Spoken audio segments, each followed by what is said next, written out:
Muito boa noite, está começando pela rede CNT de televisão, o Jogo do Poder, um espaço aberto para a discussão política. Nós aqui da CNT acreditamos que o debate, o contraditório, é ponto de partida para o exercício de um dos direitos mais fundamentais, o de ser informado com absoluta correção e transparência. Esse é o objetivo, esse é o propósito do Jogo do Poder, que tenho o prazer de receber hoje o cientista político Geraldo Tadeu, que é também diretor do Instituto IDPS. Boa noite, Geraldo. Boa noite a você, ao Fábio, aos seus E telespectadores. também o sociólogo Fábio Gomes, que é diretor do Instituto Informa. Boa noite, Fábio. Boa noite, obrigado pelo convite. É um prazer recebê-los aqui no Jogo do Poder. Na última semana, uma pequena mudança no panorama da sucessão presidencial. A presidente Dilma, que estava perdendo substância nas pesquisas eleitorais ao longo dos últimos meses, conseguiu recuperar um pouquinho. De 34 passou a 38, de acordo com o Instituto Datafolha. De acordo com o mesmo instituto, o bom humor dos brasileiros foi provocado pelo sucesso da Copa do Mundo. É isso mesmo, Geraldo? Você acredita que a Copa do Mundo esteve, de alguma maneira, favorecendo, em última instância, a presidente Dilma? Eu acredito que muita gente apostou que a Copa do Mundo seria um fiasco, né, do ponto de vista da infraestrutura, das manifestações, enfim.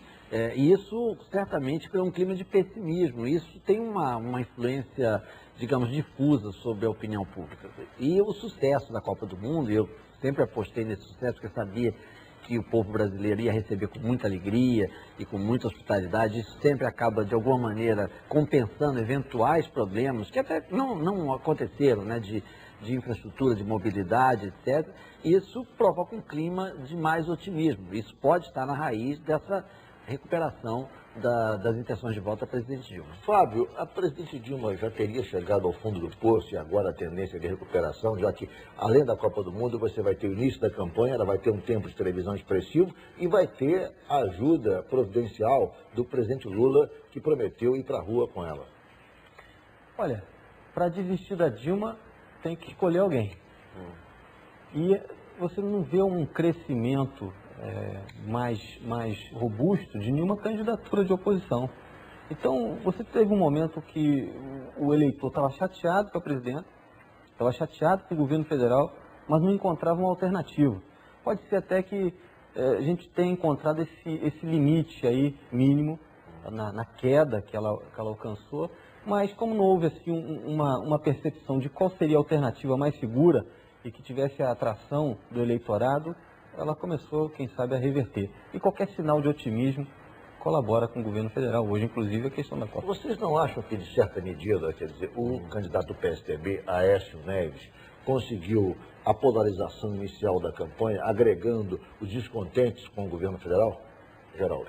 Olha, não, foi como o Fábio disse, o crescimento dele nesse período, digamos, se a gente pegar do início do ano para cá, ele teve um crescimento de 3, 4 pontos percentuais, dependendo da pesquisa. Né? Enquanto a presidente Dilma perdeu 10 pontos até a pesquisa anterior de junho, ganhando mais 4. Então, esse movimento não parece indicar que, como o Fábio disse, os candidatos de oposição estão recebendo os votos descontentes. O que a gente observa, analisando a curva das pesquisas, é que há um deslizamento, digamos, né, dos eleitores da presidente Dilma, que já chegou a ter 58% das intenções de voto. Ela chegou a um patamar de 38%, mas muita gente migrou, digamos, da posição de eleitor da presidente Dilma para uma posição de indeciso, de voto branco ou nulo, que está em patamares ainda bastante elevados, se a gente considerar que nas eleições, somando votos brancos e nulos, a gente tem em torno de 6,5%, 7%. Hoje nós estamos na casa de 15%, 16% de pessoas que declaram que vão votar nulo e branco. Então não há ainda, digamos, essa polarização, né? Porque o candidato Aécio Neves não conseguiu ainda se estabelecer como um outro polo. Tem ainda a candidatura Eduardo Campos nesse entremeio. Está patinando um pouco. Sim, mas retira um pouco dessa polarização que nós vimos nas campanhas anteriores. Fábio, esse fato da candidatura de Aécio não ter decolado e também da candidatura de Eduardo Campos não ter também decolado, quer dizer, ele, na verdade, mostra que está faltando um discurso claro da oposição, objetivo, racional, ou, na verdade, os acertos estão prevalecendo no governo federal a ponto de garantir a presidente Dilma, ainda que em queda, o mínimo que a faz a candidata mais competitiva? Acho que desde do lançamento de Fernando Henrique Serra, a eleição contra o Lula, a oposição não teve uma chance tão grande de superar a máquina. E nós vimos uma queda de 30 pontos na aprovação em junho, em 15 dias. 24 milhões, 28 milhões de eleitores. Por conta das manifestações, houve ali uma maré vazante e vários eleitores deixaram a presidente Dilma a partir daquele momento. Exatamente, mas não foi para ninguém. E aí você tem a questão do discurso da oposição, que me parece mais uma competição de quem bate mais na Dilma do que uma competição de quem tem a melhor proposta. Você não tem um campo propositivo que ressalte no discurso. Talvez o que fez a presidente Dilma, na minha avaliação, perder foi naquele momento o discurso forte da antipolítica que as manifestações, de certa maneira, incorporavam. Sim. Quem estaria um pouco mais próximo disso seria a Marina, que representaria um pouco a antipolítica nos moldes mais convencionais. Ela não é candidata, ou seja, ninguém conseguiu tirar vantagem. Concordam? Isso. Poderia ser, ela poderia captar esses votos. Poderia ser esse movimento. Isso não foi nem testado. Né? Mas naquele momento realmente não era uma transição do governo, da aprovação do governo para uma oposição qualquer. Era uma questão de uma insatisfação com o segmento político como um todo. E poderia ter um ganho de quem está fora da máquina com isso.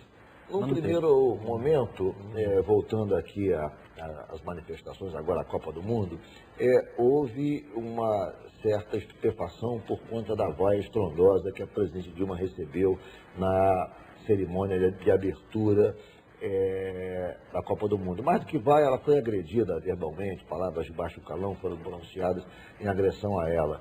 Parece que desse limão o PT fez uma limonada, mostrou que a presidente Dilma foi vítima de algo absolutamente condenável e, de acordo com a mesma pesquisa publicada na última semana pelo Datafolha, quase 80% dos brasileiros, 76% dos brasileiros reprovam a vaia dada à presidente Dilma. E o pior é o seguinte, ou melhor, é que entre os eleitores de Aécio e os eleitores de Eduardo Campos, também a reprovação é esmagadora. Como é que você analisa isso, Geraldo? Olha, eu acho que nós estamos chegando a um ponto de maturidade política do eleitor, porque nós temos aí 25 anos da nova Constituição e nesse período nós já fomos chamados aí às urnas cerca de 30 vezes.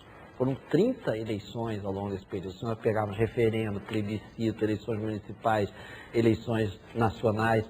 Então, o eleitor já tem uma certa experiência, atingiu um nível de maturidade e essa reprovação não é nem propriamente a vaia, porque a presidente Dilma e outros políticos já foram vaiados em outras circunstâncias. Você lembra do Pan-Americano, o presidente Lula foi vaiado no Rio de Janeiro.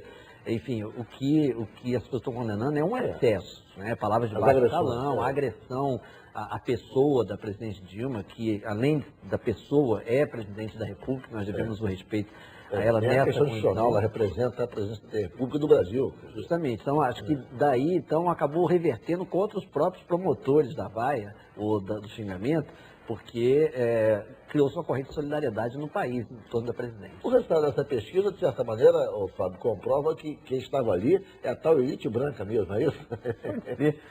Tem gente que fala que tinha outras pessoas lá também, mas a questão é a seguinte, não se trata de uma senhora de 60 e poucos anos daquele jeito. E aí entra a questão do altruísmo, né? As pessoas não concordam com esse tipo de coisa e não sei se ela virou vítima a ponto de receber voto. Mas, de qualquer forma, a discordância colabora com ela. Eu vou fazer um rápido intervalo, o Jogo do Poder volta em 1 minuto. Os principais